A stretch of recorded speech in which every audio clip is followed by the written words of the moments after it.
Chers amis, Boker Tov, Beshem Hashem, Naaseh, Venasser, Venarviach, Chaim Tov, Shalom Monseux. Nous sommes le mardi 28 du mois de mars et le Vav du mois de Nissan. Bezrat Hashem Barak, je suis racheté aujourd'hui par Virginie Chamias, Hashem Berechota Bechol Asherla. Refoua Shelema rapide et définitive de sa maman, Léa Batraya. Refoua Shelema, Refoua Tenefesh, Refoua Tagouf, Yiratson, que l'étude du Zohar que nous allons faire. Titana Kol Mishol Kiba, la Bolotot Barak, la Kumecholia. Ainsi que la réussite, la santé, la Teshuvah pour Avi Ben Elisabeth, Yoram Yaakov Ben Virginie Esther, Talia Simi Bat Virginie Esther, Oufren Virginie Esther Bat Léa, Atzachaba Bachal Mishpacha Azot, Betodarabad acheté. Ce premier shiur, il y aura plusieurs shiurim aujourd'hui. Bezrat Hashem Barar, Refoua Shlema pour tous les cholis d'Israël, avec sa permission. Moratimi, Bezrat Hashem, Saratal Bat Prat Miriam, Yana Ben Esther, Chaya Rocham Esther Bat Rivkar, Shemo Ben Zeira, Meir Jean-Luc. Meir Ben Routsoufan, Sarah Batsassia, Hillel Ben Batsara, Joël Myriam Batsara, Eric Chouachai Ben Arlet, Nossi Rachel Bat Sylvette Gezala, Vechen Chaya Bat Esther Batsara, Asher Ben Moshe Jami, Mazal Tov, Evelyn Bat Alice Mishpachat Ben Shabbat, Eden Teila Bat Esther, Rivka Bat Esther, Hana Bat Denise, Nathan Ovadia Ben Sarah, Michel Aaron Ben Simcha, René Khalifa, Refoua Shlema Bezrat. Ah, pardon. On est dans les malades, Sadik. Yeratzon, Jishlach Lahem, Refoua, Shelema Refoua, Tenefesh, Refoua, Tagouf, Anna, Elna, Refana Lahem, Vitor Kol, Sha'ar Ben Israël, tous ceux qu'on n'a pas cités aussi, bien sûr. Refoua Shlema aussi pour toi, Lionel. Bezrat Hashem, pour toi-même. Refoua Shlema, Chalma, Meira. L'Elef Alfa Avdalim, l'Mishmat, Mete Israël, Bichlalam, Gisèle, Mazal, Bat Sipora, Gérard Yosef, Ben Israël, Zetoun, Vechen Hashem Atov, Eliane, Sassia, Bat Chnina, Esther, Bat Miriam, Epouche, Cohen, Salmon. Frère Ben Fortuné, Patricia Arle Bazera. René Khalifa, Shayom, Shiva Yamim Lo. Roi Hashem Tenachena Began Eden, Roi Shadim Bichlal, Stavachol Bechen, Armen, Tien Shmatam Surah Haïm, et on commence notre premier shiur de la journée qui est en réalité la suite du shiur d'hier soir, où j'ai fait une préface qui a duré 40 minutes. Je voulais faire ça en 2 minutes, mais oui, il y a vraiment de quoi en rire. En Mala Sot. Aval En, sans commentaire. Chez El Malasot, c'est comme ça. C'était très intéressant hier de voir que Pessah, c'est le démarrage du Shem Havaya, du Chesed, et qui plonge directement dans la Midat Adin. C'est-à-dire qu'une fois qu'on est sorti du pays d'Égypte, eh bien, même s'il se conduit avec le Chesed, il exigera pour nous par la suite un comportement où on voit que à cause du mauvais comportement qu'on a eu dans le désert, tout le monde meurt dans le désert. Et c'est donc la sentence de Tisha B'Av, puisque ce sera ce jour-là, où les enfants d'Israël, après avoir vécu tous les miracles de Chesed, vont tomber malheureusement dans le piège. Et d'où ça vient, c'est ce qu'on va étudier dans le Zohar. Je vous ai donné hier soir l'exemple de cette fameuse voiture. Quand j'étais enfant, il y avait un jeu que j'adorais, c'est les voitures. Tu appuies dessus, tu vas en arrière, tu lâches et ça fonce en avant. Eh bien, c'est un petit peu ce qui se passe pour l'Égypte. Afin de réinsérer de la émouna, de la foi dans le cœur des enfants d'Israël, eh bien, une fois qu'on a ça, après, c'est à nous de rouler. Hein. C'est souvent comme ça, la première année où on fait tchouva, on accepte de faire tchouva. Oh, le mec là qui part, il se laisse la barbe sous le menton, sous les bras, il 3 tzitzit, il se lève le matin au Netzachama, il gêne toute la journée, il veut étudier du matin au soir. Il est passé de pas boire poivré à baba salé, le mec. Carrément, il est devenu, attention, c'est à source que tu fais, il n'y a que Dieu sur terre, je suis prêt à tout laisser, tiens, proute tout mon oseille. Et après un an, j'ai été trop vite, je suis plus où j'en suis, je suis mal dans ma vie. Calme-toi, Ndour Alienne. Lama. Au début, il y a une grande lumière. Quand tu fais tchouva, comme l'histoire de la sortie d'Égypte, Dieu il vient insérer chez toi une grande lumière d'Emouna. Donc tu es mitlahev, j'ai fait tchouva, non, chazve shalom, je vais pas là-bas, je vais pas. Et ça, c'est trop satana. Pendant une année, il est, attention, tu me parles. Et après une année, qu'est-ce qui se passe? Midat Adin est sur toi, Mdour Aliana, Zéou. Tu as été aidé, maintenant c'est à toi de marcher tout seul. C'est comme un père, il prend son fils, au début il tient les 2 mains parce qu'il fait ses premiers pas, et qu'est-ce qu'il veut? Qu'il réussisse sa vie. Est-ce que si je retire Midat Chesed, est-ce que tu peux continuer à marcher, quitte à tomber sur Midat Adin, c'est-à-dire quitte à te prendre un coup, Perouch Adava.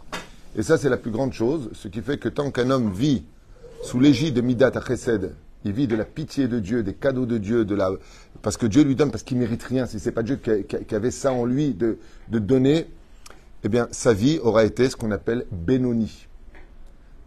Un tzaddik, Gamour, c'est celui qui a prinat din. On en a un dans la Torah pour lequel on va lui donner une paracha. Non. On a rien compris. C'est Pinchas. Pinchas, les Chachamim disent, il n'avait pas de s'rout b'fnei atzmo.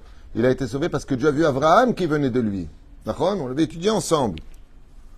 Regarde ce qui a marqué à la fin de Miam Loez, fin de la paracha de Bereshit. Noach gam hayan, B'matzachen b'nei Hashem. Imatzachen b'nei Hashem, Noach, Tshuva ken. Noach matzachen. Et c'est la fameuse marloquette. Et s'il avait vécu à l'époque d'Abraham, il aurait été considéré comme kloum, comme rien.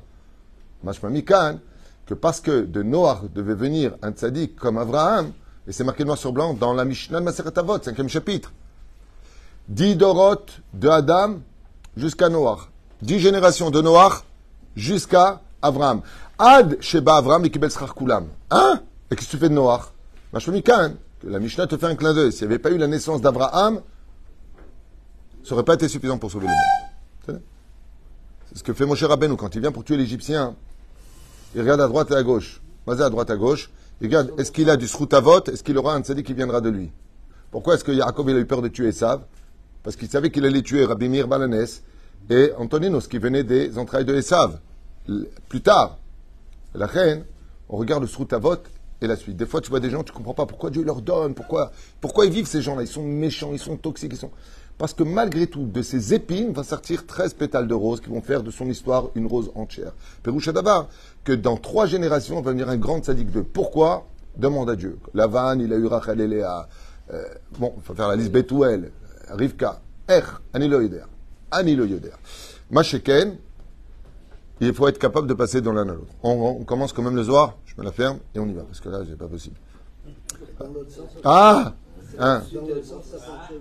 Qu'est-ce qu'il dit? De grand, il peut sortir des rachats. Absolument, c'est ça le Seder de Pessah. Chacham, Racha, Tam, Sheno Yeda Lishol. Et ça recommence. Chacham, Racha, Tam, Sheno Yeda Lishol. C'est exactement. Dans toutes les choses, il y a, c'est Megouvan, les Arba, Ophir, hein? Il y a le plus, il y a le moins. Comme ça, fait l'électricité. Vous allez me lâcher, oui, que je commence? Zé Korban Aaron, Rabbi Skia Patar Vamar, Tzadik Hashem, Bechol Dalachav, Hassid Bechol Maasav. Le Créateur du monde, Tzadik Hashem Bechol Dalachav, Dieu est juste sur tous ses chemins, Vechassid, et il est bonté, Bechol Ma'asav, sur toutes ses actions. Qu'est-ce que ça veut dire cette phrase? Je vous le dis dès maintenant sans attendre vos réflexions. Que même quand à Kadosh Baruch Hu, il nous frappe d'épreuves. Ce matin, je vous dis franchement, c'est passé quelque chose.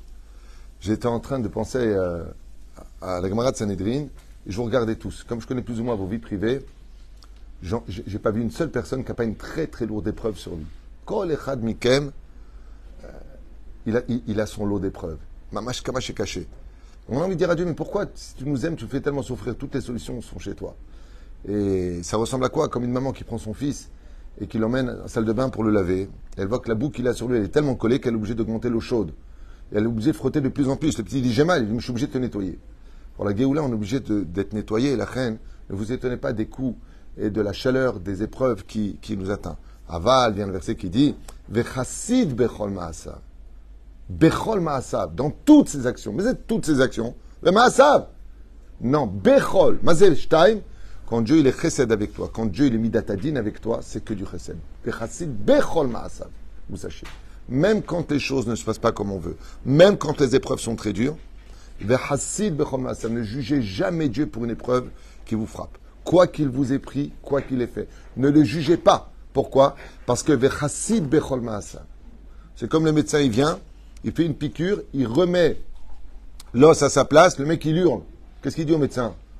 Sors dehors, je vais te casser les dents, ou Todaraba, combien je vous dois? Pourtant, il lui a fait mal. Mais du côté d'Avar, c'est un médecin. Il nous aime. Vechassid Bechol Ma'asav. Ne jugez jamais Dieu. Jamais, jamais, jamais, jamais, jamais. Jamais. Vous avez le droit d'avoir mal, vous n'avez pas le droit de juger.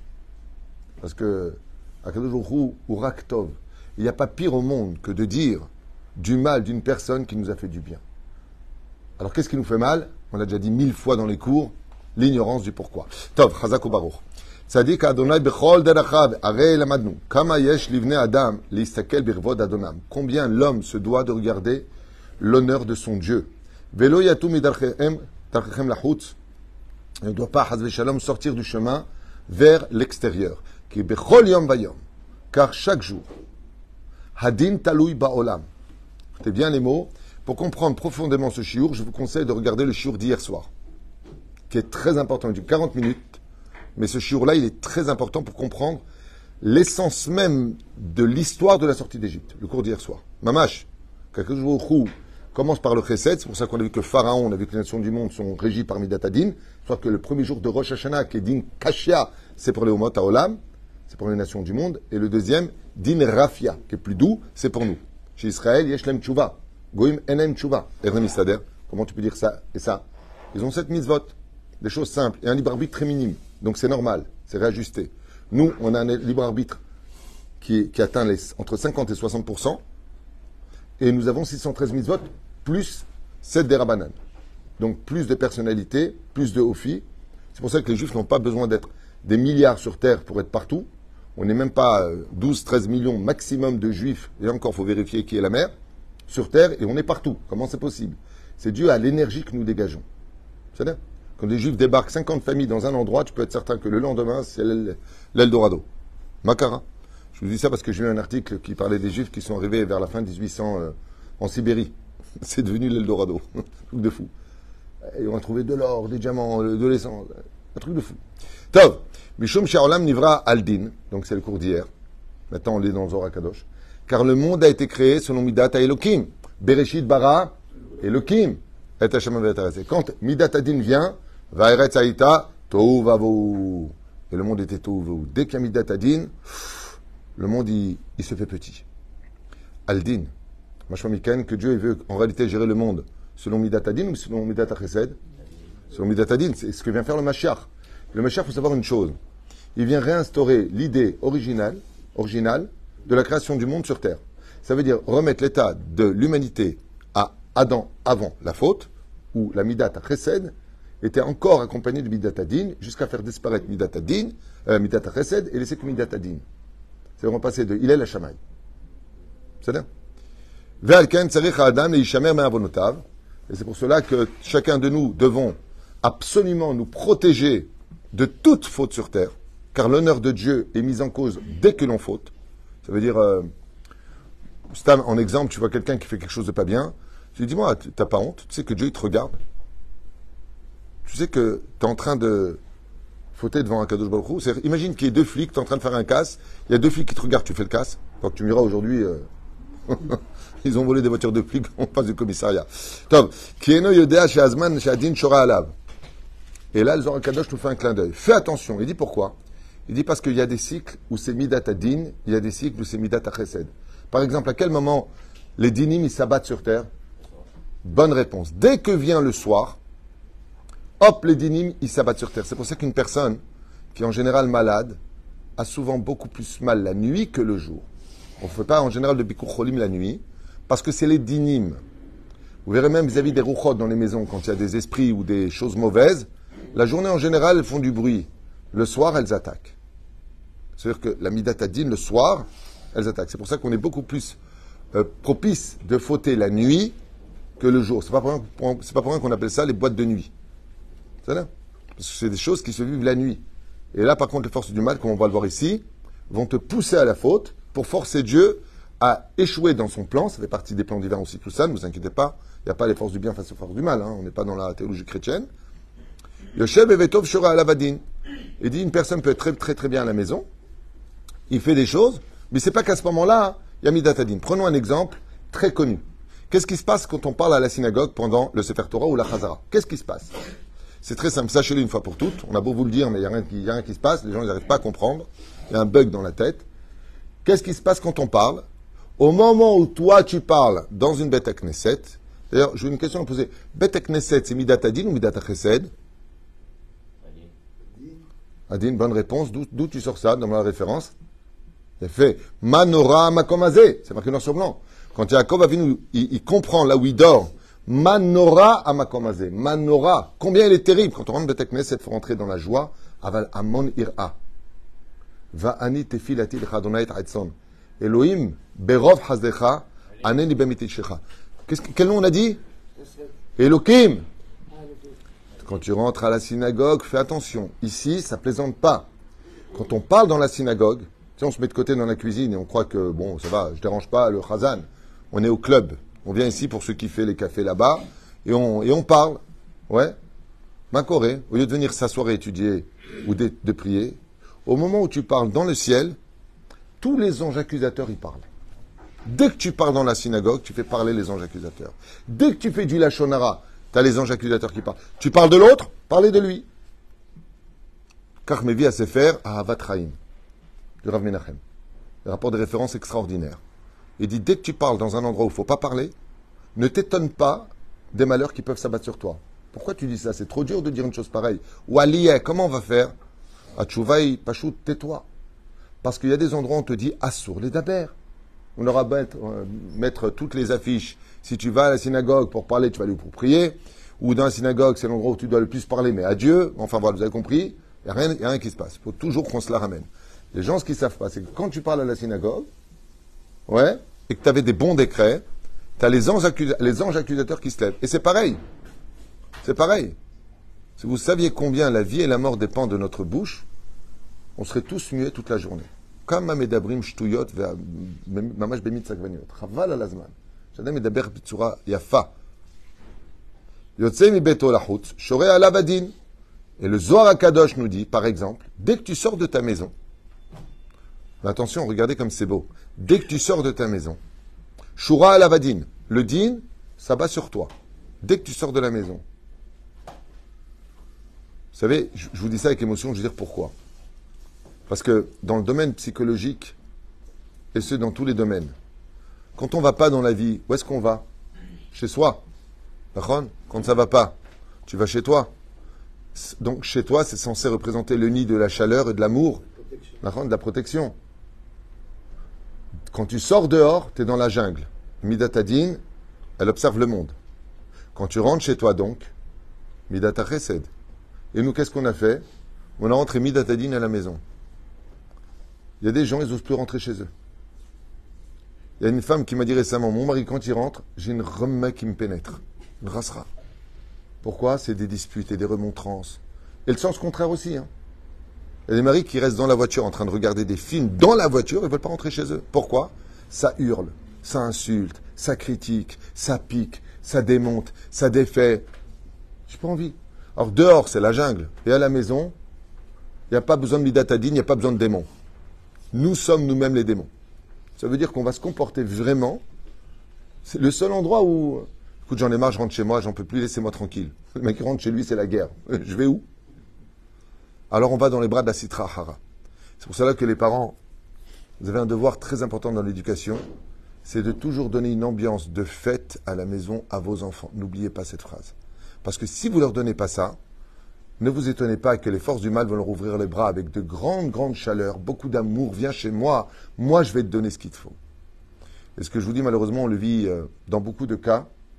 En tant que chevreuse du Mamad Akidou Mayeled, ici de la jeunesse d'Ashdod, quand tu entends les adolescents de 14-15 ans, on est obligé de leur créer des moadoniotes la nuit. Ça veut dire on leur crée des centres où ils peuvent se retrouver entre eux, avec un tuteur de la mairie et une équipe de psychologues. Ils ne veulent pas rentrer chez eux. Et je leur ai posé la question. Makore Babait. Tshuva Shala Yeladim Gehinam. C'est l'enfer à la maison. Shem Yishmor Verachem. Bien sûr, c'est pas partout pareil. Eno Yoda Em Yeshuv Leveto Olo. Yotze la derech alachat kama vechama. Shesh lachouch. Si à ta maison, il y a des périodes où le dîner rentre, à la plus forte raison à l'extérieur de ta maison. C'est pour ça qu'un homme se doit d'être extrêmement humble partout où il est. Dès que tu es humble, écoutez bien la phrase que je vais vous dire, ne la prenez pas à la légère. Azor HaKadosh nous dit, dès que tu es humble, tu adoucis tous les dynimes, je répète. Dès que tu es humble, on t'a mal parlé, on fait ceci et cela, à Taranav, tu donnes de la douceur à tous les dynimes, c'est-à-dire toutes les rigueurs s'adoucissent. On a tout à gagner avec l'humilité et on a tout à perdre avec l'orgueil, tout. Ki azadin yotze lefanav. Comme c'est marqué, Bezrat Hashem, la justice marchera toujours devant toi. Et c'est pour cela que comme la justice est dans l'originalité de la création du monde, toute la journée on doit demander au roi des rois avec humilité et amour d'être patient avec nous. Et donc la plus belle chose qu'on puisse faire, c'est quoi d'après vous? De prier pour chaque juif, cher Zorbi Tshuva. Je ne parle pas du Messite, encore une fois de plus, ce fameux Messite, celui qui incite les autres à fauter, Même sur lui, on n'a pas le droit de demander de la pitié. Demandez à vos rabbanim, regardez Midoraïta, regardez Shulchan Aruch. Il y a une limite aussi à cela. Et Kedesh Inatzel Minadin, afin d'être sauvé du din. C'est pour ça qu'une des prières les plus importantes que nous avons à faire dans la vie, c'est de demander à Kadosh Baruch Hu de ne jamais reprendre notre âme dans ce monde avant qu'on ait fait totalement Teshuvah et qu'il nous ait nettoyé de toutes nos fautes. Comme a dit Rabbi Akiva quand il a vu Rabbi Eliezer, qui était mourant en train de hurler de souffrance, il lui dit, Rabbi Akiva, ah, enfin tu souffres, j'ai eu peur. Il dit, le mec il souffre. Rabbi Eliezer, aïe, aïe, avant de rendre son âme. Il est mort à 120 ans, Rabbi Eliezer. Ouais. Et Rabbi Akiva, il va dire, ah, Baruch Hashem, je suis content de te voir morfler. Pourquoi? Rabbi Akiva, il lui dit, il était impossible. Tu as fait tchouva à l'âge de 19 ans. Comme ça, c'est marqué dans Pirkei de Rabbi Eliezer. Comment Rabbi Eliezer Ben Orkanos, il a fait tchouva. T'as pas nettoyé les fautes. T'as une belle vie, t'as été riche. Je t'ai pas vu souffrir. Dans ma tête, je me suis dit, il y a un problème avec lui. Maintenant que je te vois souffrir avant de mourir, machma que Akadosh Baruch Hu, il est en train de te nettoyer ton âme pour que tu arrives propre devant lui. Parce qu'il faut savoir qu'une journée de souffrance sur terre peut te nettoyer d'une année au Gehinam. Ça veut dire que c'est incomparable. C'est pour ça que c'est très important, vous l'avez compris, de prier pour le peuple d'Israël, que Dieu soit patient avec nous, de ne pas dire de mal. C'est quoi l'Ilan de dire du Lachon Hara sur les Juifs? C'est que tu provoques Midat Adin. C'est vrai? Donc, titpalel al-am Israël, tamid. Tamid, titpalel, titpalel. Ki bechol yom vayom shora adin ba'olam. Bezeu ma shekatuv ve'el zo'em bechol yom. Et c'est pour ça que la Shrina, elle crie tous les jours. Ata yesh lish'ol. Arel amad u'meiru chachamim sh'Hashem itbarach. Elle. Il dit, mais je comprends pas, dit le Zohar Kadosh. Comment on appelle Dieu? El malé rahamim. C'est quoi El? Quel? On va pas trop le prononcer. C'est midat chesed. Le chol makom ou chesed. Dieu est bon sur tous ses chemins. Kemo she'ata omer, ahel hagadol, le grand Dieu. Alors ça, c'est la traduction française, qui est complètement fausse. Ha'el Hagadol, ça veut dire quoi en hébreu? Le grand Dieu. C'est comme l'anglais, Black Cats. Ok? Donc le grand Dieu, c'est pas ça que ça veut dire, dit le Zohar Kadosh. Ça veut dire Dieu est très grand. Ça veut dire, traduction française réellement, miséricordieux. Mais en réalité, c'est même pas ça. Ha'el Hagadol. Le grand Dieu dans sa miséricorde, puisque l'attribut qui est donné ici, c'est miséricorde. Donc la très grande miséricorde de Dieu, ça c'est la vraie traduction du texte. C'est-à-dire donc c'est ce qui vient de là, de l'émanation de la sphira de Chesed d'en haut, et non pas d'en bas.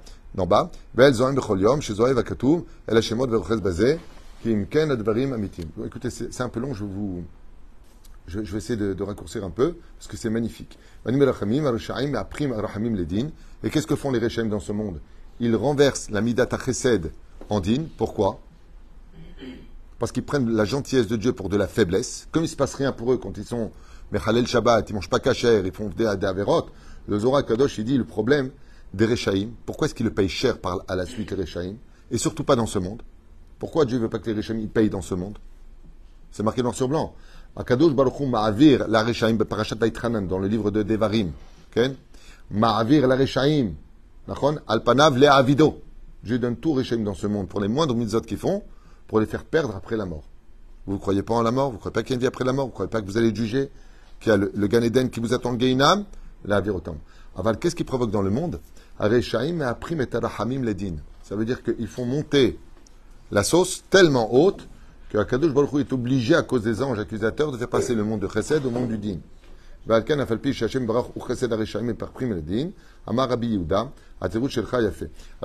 je voudrais arriver à la fin de ce Zohar qui est magnifique et qui nous dit en réalité d'où ça vient tout cela. Et la vie est énergétique, tout est énergie, on ne va pas revenir dessus, vous le savez.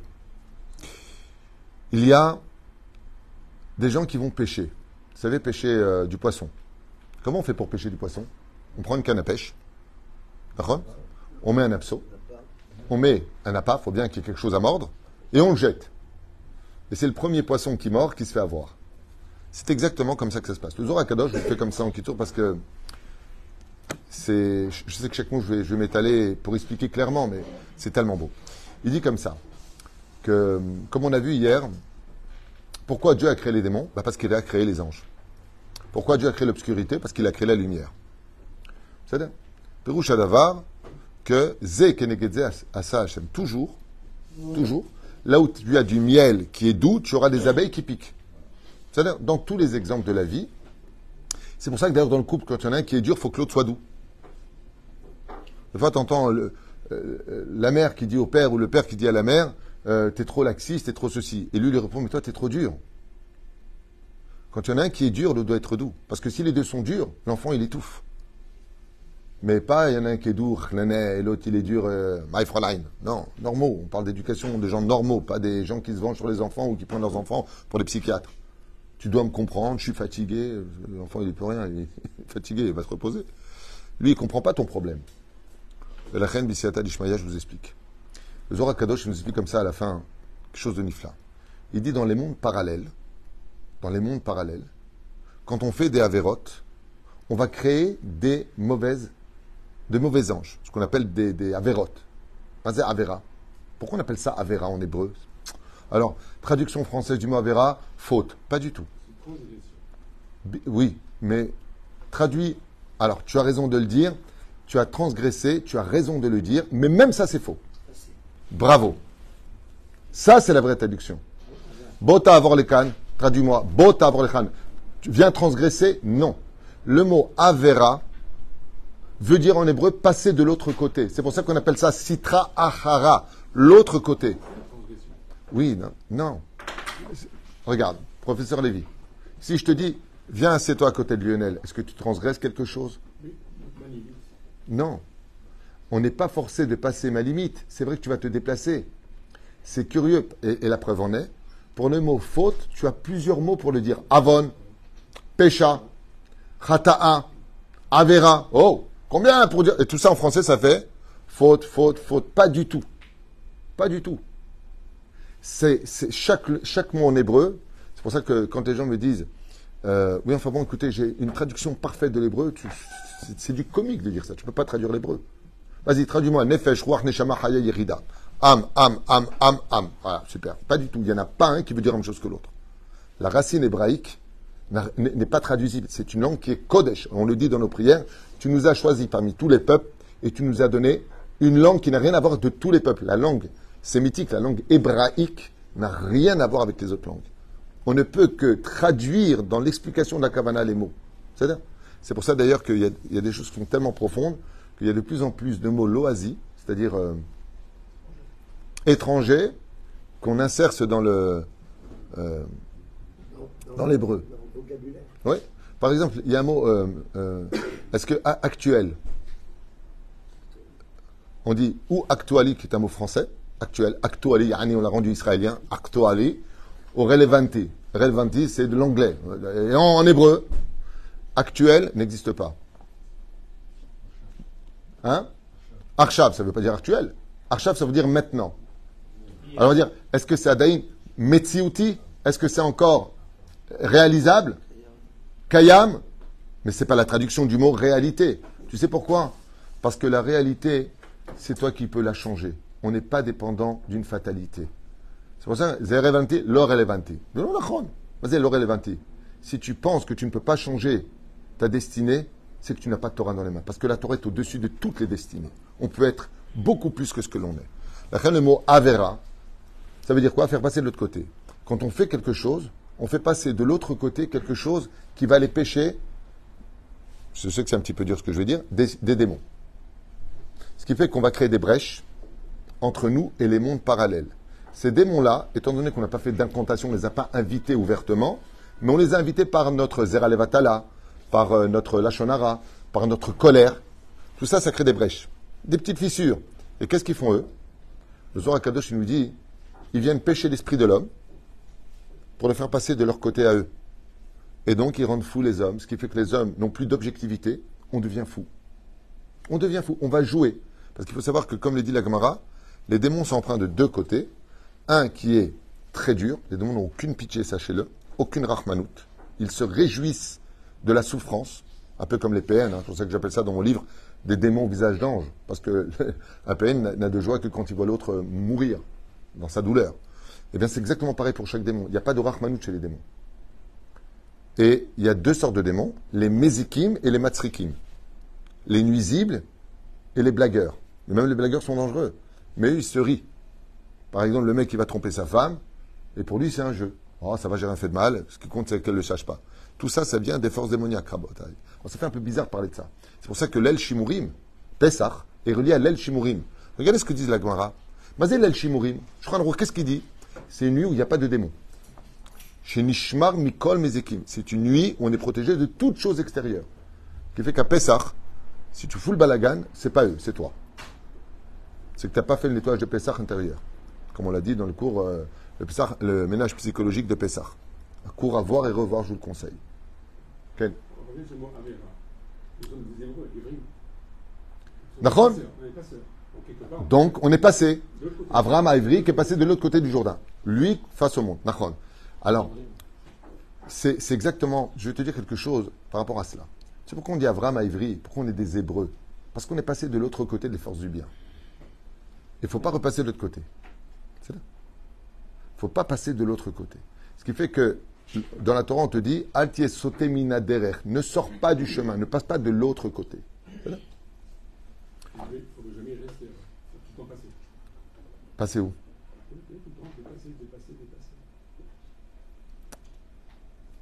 Non, alors. Oui, non, j'ai compris ce que tu veux dire, mais dans la Torah, une fois que tu es passé du bon côté, il faut arrêter de passer. Il faut arrêter de faire des avérotes. Maintenant, il faut monter. Alia. Les italot. C'est ça? Une fois que tu es passé du bon côté, tu arrives à l'échelle de Yaakov Avinu. C'est quoi cette fameuse échelle dont rêve Yaakov Avinu? C'est l'ascension vers la Kedusha. Kedoshim Tiyu. Une fois que tu es passé. Le plus important dans la tchouva, c'est pas de la faire. C'est comme pour le mariage. C'est pas de se marier. C'est de rester au bon endroit et d'élever le niveau de Kedusha à l'intérieur. Et là, je vous livre un secret pour finir. Sachez que la vraie joie dans ce monde n'existe que quand tu es Kadosh. En dehors de la Kedusha, tu ne peux passer que de bons moments qui s'évanouiront aussi vite que ce que tu as créé. Heureusement que tu as les photos pour t'en rappeler. Plus tu es dans la Kedusha, dans la lumière de Dieu, et plus tu trouves le vrai bonheur du vrai bonheur, le bonheur absolu. À un tel point, comme l'explique le Baal Shem Tov d'ailleurs, que celui qui est dans la vraie Kedusha, tu peux lui prendre tout ce qu'il y a autour de lui, il est dans un tel bonheur de lumière que ça ne lui parle pas. Ça devient presque de l'épluchure. Imaginez, vous allez voir le Rav Shteyman, ou Baba Saleh, ou le Rabbi Lubavitch, ou le Rav Ovadia Yosef. Sam Dougma, ok? Ouais, on va à Dubaï, on va faire le truc, le machin. Ça vous viendrait à l'esprit de leur dire? Pourquoi? Pourquoi ils s'en foutent? Ils sont humains, tu sais, ils sont comme toi et moi. Pourquoi ils s'en ficheraient? Pourquoi ils sont au-dessus de ça? Tu sais, je connais des gens qui sont PDG de plein de sociétés et ils travaillent toute l'année pour dépenser en un mois les plus belles voitures. Pourquoi ils s'en fichent? Parce que, comme le dit le Mesilat Yesharim, quand tu dévoiles ton âme à l'intérieur et que tu ressens Dieu, tu te rends compte que ce monde n'est que vanité et futilité. Pas shoot, pas shoot, pas shoot. À un tel point que les tzadikim, les vrais tzadikim, ceux même qui sont avrechim dans notre génération, toute l'année, ils étudient, d'accord? Quand ils vont en vacances, comme ils n'ont pas d'argent, vous savez ce qu'ils font? Ceux de Jérusalem prêtent leur maison à ceux qui vivent dans le nord et ils échangent. Ils n'ont pas les moyens de louer un Airbnb. Je vous dis, comme ça se passe. Ils s'échangent les maisons. Celui qui était dans le nord, il va habiter pendant une semaine à Jérusalem, dans leur maison, il va aller au cotel, hein, et celui qui est dans le nord, il va profiter un petit peu. Et qu'est-ce qu'ils font pendant les vacances? Eh bien, ils étudient. Ils étudient tout le temps. Mais kiff, mais fais quelque chose. Alors, quand ils y vont, c'est pour les enfants. Ils se promènent dans leurs livres, ils vivent dans leurs livres, et ils respirent la Torah. Ils sont dans la Torah. Je vous ai raconté la dernière fois ce qui s'est passé, je finirai avec ça. Quand nos enfants étaient plus jeunes, ils venaient en vacances, machin, bon, ça coûtait une blinde. Alors, le petit hôtel, il faut faire attention à l'hôtel où tu vas, il ne faut pas que ce soit trop dénudé, et les restaurants. Et enfin, nos enfants, ils voient, tu sais, les trucs, tu rentres dedans, ça fait peur, là, les trains, là, je sais pas quoi. Comment? Train fantôme. Papa. Bon, combien par entrée? 50 shekels l'enfant. C'est-à-dire? Donc, déjà un petit billet de 200. Avec Michael, ça faisait donc 250. Il rentre dedans. C'était naze, tu vois pas, ça fait pas peur. Bon, on va voir les 250 shekels. le restaurant, 1000 shekels. En une journée, tu as fini t'as fini ta paye. C'est-à-dire, on sort dehors, je vois d'un coup une femme qui souillait, le mec, chapeau, 9 enfants derrière. On aurait dit, tu sais, les petits canards comme ça. Et d'un coup, il y a un gosse qui dit ouais, Ima, ouais, glida, anirotse glida. C'était quoi les glidotes, je t'en prie, les glaces à l'eau. Alors lui, il vient comme ça, simplement, il dit Slicha Kamazolé, il lui dit 1 shekel. Il prend 9 glaces à l'eau, il les donne à ses gosses. Les enfants, une joie. Et tu les entends, Baruch Ata Hashem, Elokeinu melech haolam she'akon yed baro. C'est comme ça, je dis, mais c'est pas possible. Ça lui a coûté 9 shekels. Quelle joie sur les enfants. Et moi, j'ai dit à mes enfants, c'était bien être un fantôme. Hein? C'est bien. Ouais, c'est pas peur du tout. Bon, allez. C'est de naze. Non, mais quand tu es dans la Torah, tu sais apprécier le moindre petit détail. Quand tu es vraiment dans la Torah et que tu vois que dans ce monde, tout est cadeau. Vous savez, cette nostalgie, on en parle souvent, et j'entends des chansons israéliennes qui en parlent de plus en plus. Il y a une très belle chanson qui a été faite par je ne sais pas quel chanteur, qui a une voix magnifique. Et chaque fois, mon épouse me demande de la mettre dans la voiture. Et il dit comme ça, à cette époque-là, nous, quand on était jeunes, on n'attendait pas des cadeaux à Hanouka. Les lumières nous donnaient déjà le sourire sur le visage. Quand on était jeunes, il n'y avait qu'un seul plat. Personne ne disait qu'est-ce qu'on mange ce soir. Rien que de savoir qu'on allait manger, cela nous donnait toutes les satisfactions du monde. Quand on avait un seul cadeau, on avait l'habitude de se le prêter. Et on prêtait même nos lits à dormir 2 ou 3 dans un même lit par manque de place. Mais qu'est-ce qu'on était tous à l'aise. Alors qu'aujourd'hui, toutes les paroles elles démontrent et elles rappellent combien à une époque, dans les années 80, 90, à peu près, avant que n'apparaisse tout ce monde ultra moderne, qu'est-ce qu'on était simple, qu'est-ce qu'on était heureux, qu'est-ce qu'on était bien. Et moins de divorces, il y avait moins de disputes, il y avait moins de problèmes, il y avait du respect des parents. Les gens étaient plus normaux. Aujourd'hui, waouh. Bon, il y avait aussi des défauts, hein. Il y avait aussi des défauts dans les années 80. Tu faisais une bar mitzvah, tu ressortais avec 17 stylos, 15 appareils photo Polaroid. Et, hein, ouais, non, il y avait aussi des trousses de voyage. À un moment, il fallait passer à autre chose. Mais c'était vraiment une belle époque. Moi, je suis très content d'être né en 67 et de fêter mon anniversaire jeudi pour mes 56 ans parce que j'appartiens à 2 périodes et c'est un grand mérite pour moi. Je trouve que d'avoir notre âge, on a vécu 2 époques et c'est très douloureux parce qu'il faut être armé pour cette époque parce que par rapport à ce que nous on a vécu, j'ai jamais dit à mon père pourquoi moi, tu vois. Va dormir pourquoi, ça me venait pas à l'esprit. Parce que tu te prenais le lit dans la tronche, quoi. C'est une image, mais je veux dire, on avait du respect, voilà quoi, je veux dire, pas ce genre de choses. On allait au cinéma, que nous pardonne cette époque, mais en tout cas on n'était pas religieux spécialement. Non, on allait au cinéma, on était content d'aller au cinéma, on avait vu un film, on était bien, on n'a pas retourné à un autre film, on n'était pas addict comme aujourd'hui à nos portables. Voilà, on allait à la piscine le mercredi, on allait à la patinoire le jeudi. On avait vraiment des occupations, on était bien, on prenait le métro, on avait le permis de conduire à 20 ans, 21 ans, 22 ans, on attendait de mûrir à prendre une voiture. Et quand voilà, maman, tu peux me prêter ta voiture, c'était avec respect. Aujourd'hui, c'est Shem Elachem. On a tout pour, en fin de compte, avoir plus de suicidés, plus de divorcés, plus d'enfants qui vont mal, plus de pathologies, plus de problèmes. Et tout ça au nom de quoi? De la liberté d'expression et que des shtouyot b'mitzvah gbaniot. Shem Elachem aleinu v'al kol am Israël. Emro amen. Yalla, kol touv.